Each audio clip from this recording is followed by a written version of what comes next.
ಮುಂದಿನ ಸುದ್ದಿ ರಾಜಧಾನಿ ಬೆಂಗಳೂರಲ್ಲಿ ಬಾಂಗ್ಲಾ ಅಕ್ರಮ ವಲಸಿಗರು ಸೇಫ್ ಆಗಿ ಉಳಿಯೋಕೆ ವಿಭಜನೆ ಪ್ಲಾನ್. ಯಾವ ಡಾಕ್ಯುಮೆಂಟ್ಸ್ ಇಲ್ಲ, ಅಧಿಕಾರಿಗಳೇ ಇಲ್ಲಿ ನೋಡಿ. ಇದು ಬೆಂಗಳೂರಲ್ಲಿ ಬಾಂಗ್ಲಾದವರು ನ್ಯೂಸ್ 18 ಮೆಗಾ ರಿಯಾಲಿಟಿ ಚೆಕ್.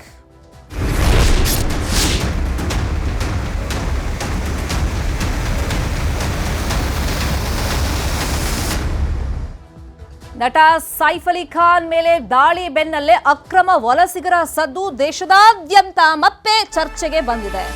ದೇಶವ್ಯಾಪಿ ಅಕ್ರಮವಾಗಿ ವಲಸಿಗರು ಇದ್ದಾರೆ ಅನ್ನೋ ಹೇಳಿ ಆತಂಕ ಈಗ ಜಾಸ್ತಿ ಆಗ್ತಾ ಇದೆ. ನಮ್ಮ ರಾಜ್ಯದಲ್ಲೂ ಕೂಡ ಅಕ್ರಮ ಬಾಂಗ್ಲಾ ವಲಸಿಗರು ಇದ್ದಾರೆ. ಈ ಬಗ್ಗೆ ನ್ಯೂಸ್ 18 ಮೆಗಾ ಕವರೇಜ್ ಅನ್ನ ಮಾಡ್ತಾ ಇದೆ, ಸ್ಟಿಂಗ್ ಆಪರೇಷನ್ ಅನ್ನ ಮಾಡಿದೆ. ನಗರದ 6-7 ಕಡೆಗಳಲ್ಲಿ ಬಾಂಗ್ಲಾ ವಲಸಿಗರು ಅಕ್ರಮವಾಗಿ ಠಿಕಾಣಿಯನ್ನ ಹೂಡಿದ್ದಾರೆ ಅನ್ನೋ ಮಾಹಿತಿ ನ್ಯೂಸ್ 18 ಲಭ್ಯವಾಗಿದೆ. ರಾಜಧಾನಿ ಬೆಂಗಳೂರಲ್ಲಿ ಬಾಂಗ್ಲಾ ಅಕ್ರಮ ವಲಸಿಗರು ನೆಲೆಸಿದ್ದಾರೆ. ಅಕ್ರಮವಾಗಿ ಹಲವೆಡೆ ನೆಲೆಯೂರಿದ್ದಾರೆ ಬಾಂಗ್ಲಾ ವಲಸಿಗರು. ಅದರಲ್ಲೂ ಪ್ರಮುಖವಾಗಿ 6-7 ಕಡೆ ಇವರು ಠಿಕಾಣಿ ಹೂಡಿದ್ದಾರೆ ಅನ್ನೋದು ಗೊತ್ತಾಗಿದೆ. ಯಾವ್ಯಾವ ಭಾಗದಲ್ಲಿ? ಮಾರತ್ಹಳ್ಳಿ, ಬೆಳ್ಳಂದೂರು, ಮುನ್ನೇಕೊಳ್ಳಲು ಭಾಗದಲ್ಲಿ ಇವರು ವಾಸ ಮಾಡ್ಕೊಂಡಿದ್ದಾರೆ ಅನ್ನೋ ಮಾಹಿತಿ ನ್ಯೂಸ್ 18 ಸಿಕ್ಕಿದೆ. ಜೋಪಡಿಗಳಲ್ಲಿ ನೆಲೆಯನ್ನ ಕಂಡುಕೊಂಡ್ಬಿಟ್ಟಿದ್ದಾರೆ ಅಕ್ರಮವಾಸಿಗಳು. ಬಂಗಾಳಿ, ಅಸ್ಸಾಂ ಮೂಲದ ಜನರ ಮಧ್ಯೆ ಬಾಂಗ್ಲಾದವರು ಬಂದು ಸೇರ್ಕೊಂಡ್ಬಿಟ್ಟಿದ್ದಾರೆ. ಇನ್ನು ಅಕ್ರಮ ವಲಸಿಗರ ಬಗ್ಗೆ ನ್ಯೂಸ್ 18 ಗ್ರೌಂಡ್ ರಿಪೋರ್ಟ್ ಅನ್ನ ನಿಮ್ಮ ಮುಂದೆ ಇಡ್ತಾ ಇದೆ. ಒಂದೇ ಭಾಗದಲ್ಲಿ 5-6 ಜೋಪಡಿಗಳಲ್ಲಿ ಇವರು ವಾಸ ಮಾಡ್ತಾ ಇದ್ದಾರೆ. ಬೆಂಗಳೂರಲ್ಲಿ ನ್ಯೂಸ್ 18 ಈ ಬಗ್ಗೆ ಮೆಗಾ ರಿಯಾಲಿಟಿ ಚೆಕ್ ಅನ್ನ ಮಾಡಿದೆ. ಇವ್ರ ಹತ್ರ ಪ್ರಾಪರ್ ಆಗಿ ಯಾವುದೇ ಡಾಕ್ಯುಮೆಂಟ್ಸ್ ಇಲ್ಲ. ಅಕ್ರಮವಾಗಿ ಹೊಂದಿದ್ರು ಕೂಡ ಆಧಾರ್ ಕಾರ್ಡ್ಗಳನ್ನ, ಡೂಪ್ಲಿಕೇಟ್ ಆಧಾರ್ ಕಾರ್ಡ್ಗಳನ್ನ ಹೊಂದಿರ್ತಾರೆ.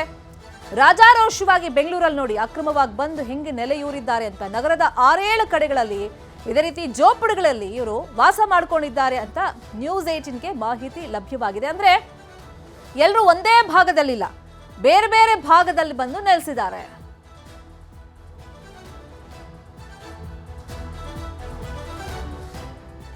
ಅಂದ್ರೆ ಸೇಫ್ ಆಗಿ ಇಲ್ಲೇ ಉಳ್ಕೋಬೇಕು, ಇಲ್ಲೇ ಠಿಕಾಣಿಯನ್ನ ಕಂಟಿನ್ಯೂ ಮಾಡಬೇಕು ಅಂತ ಹೇಳಿ ಒಂದು ಮಾಸ್ಟರ್ ಪ್ಲಾನ್ ಅನ್ನ ಈ ಟೀಮ್ ಮಾಡ್ಕೊಂಡಿದೆ. ಹೆಂಗೆ ಸೇಫ್ ಆಗಿ ಉಳಿಬೇಕು ಅಂದ್ರೆ ಎಲ್ಲರೂ ಒಂದೇ ಕಡೆ ಠಿಕಾಣಿ ಹೂಡಬಾರ್ದು, ಒಂದೇ ಕಡೆ ಆಶ್ರಯವನ್ನ ಪಡ್ಕೊಳ್ಬಾರ್ದು. ಹಾಗಾಗಿ ವಿಭಜನೆಯ ಪ್ಲಾನ್ ಅನ್ನ ಇವ್ರು ಮಾಡ್ಕೊಂಡಿದ್ದಾರೆ. ಒಂದೇ ಕಡೆ ಇದ್ರೆ ಈಸಿಯಾಗಿ ಮತ್ತೆ ಬೇಗ ಸಿಕ್ಬೀಳುವಂತ ಆತಂಕದಲ್ಲಿ ಸೊ ವಿಭಜನೆಯನ್ನ ಮಾಡ್ಕೊಂಡಿದ್ದಾರೆ. ಸಣ್ಣ ಸಣ್ಣ ಗುಂಪುಗಳಾಗಿ ಇವರು ಡಿವೈಡ್ ಮಾಡ್ಕೊಂಡು ಬಿಟ್ಟಿದ್ದಾರೆ. KR ಪುರ, ರಾಮಮೂರ್ತಿ ನಗರ, ಬೆಳ್ಳಂದೂರು, ಎಲೆಕ್ಟ್ರಾನಿಕ್ ಸಿಟಿ ಸೇರಿದಂತೆ ನಗರದ ಬೇರೆ ಬೇರೆ ಕಡೆಗಳಲ್ಲಿ ಇವರು ವಾಸ ಮಾಡ್ತಾ ಇದ್ದಾರೆ. ವಲಸೆ ಬಂದವರ ಬಳಿಯಲ್ಲಿ ಯಾವುದೇ ದಾಖಲೆಗಳು ಇಲ್ಲ. ಸೂಕ್ತ ದಾಖಲೆಗಳು ಇಲ್ದಿದ್ರೂ ಕೂಡ ರಾಜಾರೋಷವಾಗಿ ಇವರು ಕರ್ನಾಟಕದ ರಾಜಧಾನಿ ಬೆಂಗಳೂರಲ್ಲಿ ನೆಲೆ ನಿಂತಿದ್ದಾರೆ, ವಾಸ ಮಾಡ್ತಾ ಇದ್ದಾರೆ. ಈಗ ಯಾರನ್ನಾದ್ರೂ ವಿಳಾಸ ಕೇಳಿದ್ರು ಕೋಲ್ಕತ್ತಾ, ನದಿಯಾ ಅಂತಷ್ಟೇ ಹೇಳ್ತಾರೆ.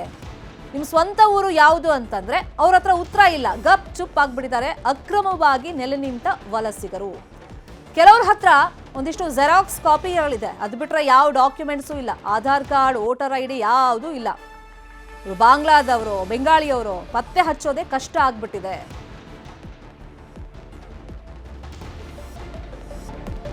ಡಾಕ್ಯುಮೆಂಟ್ಸ್ ಯಾವುದೂ ಇಲ್ಲ. ಒಂದಿಷ್ಟು ಜನರ ಹತ್ರ ಜೆರಾಕ್ಸ್ ಕಾಪಿ ಇದೆ, ಒರಿಜಿನಲ್ ಅಂತೂ ಇಲ್ಲ. ಕೇಳಿದ್ರೆ ಕೆಲವೊಂದು ಅಡ್ರೆಸ್ಗಳನ್ನ ಹೇಳ್ತಾರೆ, ಪ್ರಾಪರ್ ಆಗಿ ಯಾವ ಊರು ನಿಮ್ದು ಹೇಳಿ ಅಂತಂದ್ರೆ ಅದಕ್ಕೆ ಇವ್ರ ಹತ್ರ ಉತ್ತರ ಇಲ್ಲ. 5-6 ಕಡೆಗಳಲ್ಲಿ ಹಿಂಗೆ ಬೆಂಗಳೂರಲ್ಲಿ ಇವರು ಡಿವೈಡ್ ಆಗ್ಬಿಟ್ಟಿದ್ದಾರೆ. ಸಣ್ಣ ಸಣ್ಣ ಗುಂಪು ಮಾಡಿಕೊಂಡು ಜೋಪಡಿಗಳಲ್ಲಿ ವಾಸ ಮಾಡ್ಕೊಂಡಿದ್ದಾರೆ. ಸೇಫ್ ಆಗಿ ಉಳಿಯೋದಕ್ಕೆ ಈ ತರ ವಿಭಜನೆ ಪ್ಲಾನ್ ಅನ್ನ ಮಾಡ್ಕೊಂಡಿದ್ದಾರೆ.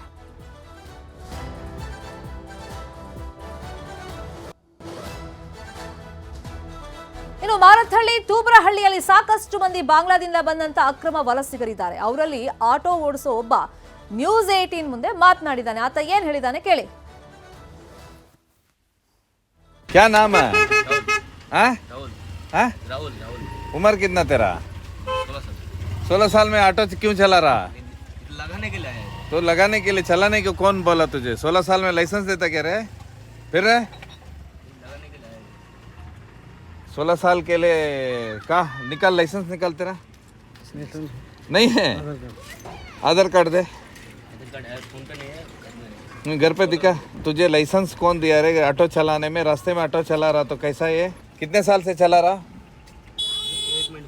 वो ये नहीं है तेरे पास है? आधार कार्ड नहीं है? किधर बनाया? कौन सा गांव? वेस्ट बंगाल में किधर? कलकत्ता में किधर? कौन सा गांव? हाँ मुर्शिदाबाद। ए मुसलाबाद तो बांग्लादेश में है। बांग्लादेश नहीं, हम्म। इंडिया में। इंडिया में किधर है मुसलाबाद? मुर्शिदाबाद नहीं, फिर क्या है? मुर्शिदाबाद। मुर्शिदाबाद कहाँ है? मुर्शिदाबाद तो बांग्लादेश में है ना। बांग्लादेश में नहीं है। चल ठीक है। तू फिर गाड़ी चला रहा, अभी उम्र कितना है तेरा? कितना साल हुआ इधर आके? बेटा के 2 साल। 2 साल? तो 14 साल से गाड़ी चला रहा? नहीं, 1 महीना हुआ। 1 महीना तो उम्र 16 है तेरा। चलाने नहीं देता है गाड़ी है। हम लोगों का उम्र में ಇದೇ ವಿಚಾರವಾಗಿ ಇನ್ನಷ್ಟು ಡೀಟೇಲ್ ಆಗಿ ಇನ್ಫಾರ್ಮೇಶನ್ ಅನ್ನು ಕೊಡ್ತಾ ಹೋಗೋದಕ್ಕೆ ನೇರ ಸಂಪರ್ಕದಲ್ಲಿ ಕನೆಕ್ಟ್ ಆಗಿದ್ದಾರೆ ನಮ್ಮ ರಿಪೋರ್ಟರ್ ಮುನಿರಾಜು. ಈ ಬಗ್ಗೆ ನ್ಯೂಸ್ 18 ಸ್ಟಿಂಗ್ ಆಪರೇಷನ್ ಮಾಡಿದೆ. ಬಾಂಗ್ಲಾ ವಲಸಿಗರು ಇಲ್ಲಿ ಯಾವ ತರ ಒಂದು ವಿಭಜನೆ ಮಾಡಿಕೊಂಡು ಯಾರ ಕೈಗೂ ಸಿಕ್ಕಾಕೋಬಾರ್ದು ಅಂತ ಪ್ಲಾನ್ ಅನ್ನ ಮಾಡ್ಕೊಂಡಿದ್ದಾರೆ, ಯಾವ್ಯಾವ ಏರಿಯಾದಲ್ಲಿ ನೆಲೆಯೂರಿದ್ದಾರೆ, ಹೆಂಗ ಅಕ್ರಮವಾಗಿ ಒಳ ನುಸುಳಿ ಬಂದಿದ್ದಾರೆ, ಇಲ್ಲಿ ಏನ್ ಕೆಲಸ ಮಾಡ್ತಾ ಇದ್ದಾರೆ? ಶರ್ಮಿತಾ, ಬೆಂಗಳೂರಿನಲ್ಲಿ ಸುಮಾರು ವರ್ಷಗಳಿಂದ ಅಕ್ರಮವಾಗಿ ಬಂದಿರುವಂತಹ ಬಾಂಗ್ಲಾ ಪ್ರಜೆಗಳು ಕೂಡ ವಾಸ ಆಗಿರುವಂಥದ್ದು. ಅದರಲ್ಲಿ ಪ್ರಮುಖವಾಗಿ ಬೆಂಗಳೂರಿನ ಪೂರ್ವ ಭಾಗದಲ್ಲಿ ಹೆಚ್ಚಿನ ಸಂಖ್ಯೆಯಲ್ಲಿ ಇದ್ದಾರೆ. ಮಾರತ್ತಳ್ಳಿ, ಬೆಳ್ಳಂಡೂರು ಮತ್ತು ತೂಬ್ರಳ್ಳಿ ಕಡೆ ಸುಮಾರು ಭಾಗಗಳಲ್ಲಿ ಇದ್ದಾರೆ. ಮತ್ತು ಕೇರ್ಪುರ ಮತ್ತು ರಾಮಮೂರ್ತಿ ನಗರದಲ್ಲೂ ಕೂಡ ಕಂಡುಬರುವಂಥದ್ದು ಕೂಡ ಇದೆ. ಇವರೆಲ್ಲರೂ ಕೂಡ ಅಕ್ರಮವಾಗಿ ಗಡಿ ನುಸುಳಿ ಭಾರತಕ್ಕೆ ಬರ್ತಾರೆ. ನಂತರ ಕಲ್ಕತ್ತಾ ಅಥವಾ ಅಸ್ಸಾಂನಲ್ಲಿ ಒಂದು ಸ್ವಲ್ಪ ದಿನಗಳ ಕಾಲ ಅಲ್ಲಿ ಉಳ್ಕೊಂಡು ನಂತರ ಅವರು ಅಲ್ಲಿ ಒಂದು ಲೋಕಲ್ ಐಡಿಯನ್ನು ಮಾಡ್ಕೊಳ್ತಾರೆ. ಅಂದರೆ ನಾವು ಭಾರತೀಯರು ಅನ್ನೋದಕ್ಕೆ ಏನಾದರೂ ಒಂದು ಪುರಾವೆ ಬೇಕಾಗುತ್ತೆ. ಆ ಒಂದು ಲೋಕಲ್ ಐಡಿಯನ್ನು ಮಾಡಿಕೊಂಡು ನಂತರ ಅವರು ನೇರವಾಗಿ ರೈಲಿನ ಮುಖಾಂತರವಾಗಿ ಬೆಂಗಳೂರಿಗೆ ಬಂದು ಬೆಂಗಳೂರಿನ ಬಹುತೇಕ ಕಡೆಗಳಲ್ಲಿ ವಾಸ ಆಗಿರುವಂಥದ್ದು. ಮೊದಲಿಗೆ ಅವರು ಬೆಂಗಳೂರಿನ ಮಾರತಳ್ಳಿ ಮತ್ತು ಆ ಒಂದು ಭಾಗದಲ್ಲಿ ನೆಲೆ ಊರ್ತಾರೆ. ಅಲ್ಲಿ ಸಣ್ಣ ಪುಟ್ಟ ಜೋಪಡಿಗಳೇನಿದೆ, ಆ ಒಂದು ಜೋಪಡಿಗಳಲ್ಲಿ ಅಸ್ಸಾಂ ಮತ್ತು ಬೆಂಗಾಳಿ ನಿವಾಸಿಗಳಿದ್ದಾರೆ. ಅವರ ಮಧ್ಯೆ ಇವರು ಕೂಡ ಸೇರಿಕೊಂಡು ಅಲ್ಲಿ ಒಂದು ವಾಸವನ್ನು ಮಾಡೋದಕ್ಕೆ ಮುಂದಾಗ್ತಾರೆ. ಆನಂತರ ಸ್ಥಳೀಯವಾಗಿ ಅಲ್ಲಿ ಪೇಪರ್ ಆಯುವಂತಿರ್ಬೋದು ಮತ್ತು ಪ್ಲಾಸ್ಟಿಕ್ ಆಯುವಂಥದ್ದಿರ್ಬೋದು ಮತ್ತು ಸಣ್ಣ ಪುಟ್ಟ ಕೆಲಸಗಳನ್ನು ಮಾಡಿಕೊಂಡು ಅಲ್ಲಿ ಸ್ವಲ್ಪ ದಿನ ನೆಲೆ ಊರ್ತಾರೆ. ಆನಂತರ ಅಲ್ಲಿ ಸುತ್ತಮುತ್ತ ಇರುವಂಥ IT-BT ಕಂಪ್ನಿಗಳಿರ್ಬೋದು ಮತ್ತು ಆಸ್ಪತ್ರೆಗಳಿರ್ಬೋದು, ಅಲ್ಲಿ ಸೆಕ್ಯೂರಿಟಿ ಕೆಲಸವನ್ನು ಮಾಡ್ತಾರೆ. ಮತ್ತು ಹೌಸ್ ಕೀಪಿಂಗ್ ಕೆಲಸಗಳನ್ನು ಮಾಡಿಕೊಂಡು ಅಲ್ಲಿ ಕೆಲಸಗಳಿಗೆ ಸೇರುವಂಥದ್ದು ಕೂಡ ಈಗ ಕಂಡು ಬರ್ತಾ ಇರೋದು. ಈಗಾಗಲೇ ಸಾಕಷ್ಟು ಮಂದಿಯನ್ನು ಈ ಮೊದಲು ಕೂಡ ಪೊಲೀಸರು ಮತ್ತು BBMP ಅಧಿಕಾರಿಗಳು ಪರಿಶೀಲನೆ ಮಾಡಿ ಅವರನ್ನು ತನಿಖೆ ಮಾಡಿರೋದು. ಪದೇ ಪದೇ ಈ ರೀತಿಯಾಗಿ ಅಧಿಕಾರಿಗಳು ಅಲ್ಲಿ ಭೇಟಿ ಕೊಡ್ತಾ ಇರೋದ್ರಿಂದ ಅವರು ಈಗ ಆ ಒಂದು ದೊಡ್ಡ ದೊಡ್ಡ ಗುಂಪುಗಳೇನಿದೆ ಅವರೀಗ ಸ್ಪ್ಲಿಟ್ ಆಗಿ ಬೆಂಗಳೂರಿನ ಬೇರೆ ಬೇರೆ ಕಡೆಗಳಿಗೆ ಸಣ್ಣ ಪುಟ್ಟ ಗುಂಪುಗಳಾಗಿ ಅವರು ಚೆದರಿದ್ದಾರೆ.